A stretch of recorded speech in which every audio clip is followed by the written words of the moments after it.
Баршаңызға қайырлы күн, мені арнама қош келдіңіздер. Достар, бүгін біз қатқан нанды жұмсақ етіп, дәмді етіп, жұмыртқаға қуырып алатын боламыз.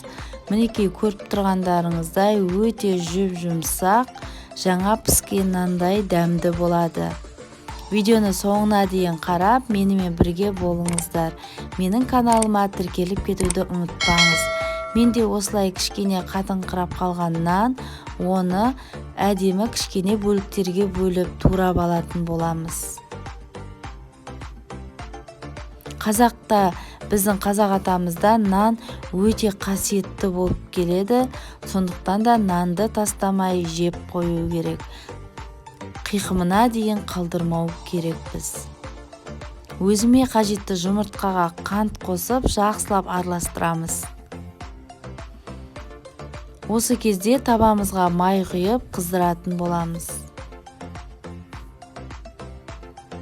Майымыз қызғаннан кейін нанды жұмыртқаға аунатып алып, қызып тұрған майымызда қызарғанша қуырып аламыз. Үйде желінбей тұрған нандарыңыз болса, дәл осы әдіспен қуырып балаларыңызға берсеңіздер болады. 5 минутқа жетпей наныңыз желініп қалады. Яғни балалар тез жеп қояды. Балаларға өте жақсы ұнайтын әдіс. Мінекей достар, қып-қызыл болып қуырылған біздің нанымыз дайын болды. Өте дәмді, өте жұмсақ болып шықты. Осы әдіспен сіздер де дайындап көріңіздер. Менің каналыма тіркеліп, лайк басып, пікір жазуды ұмытпаңыздар.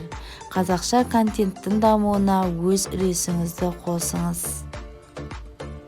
Менің арнамда сіздерге арналған басқа да түрлі өте оңай қарапайым рецепттер бар.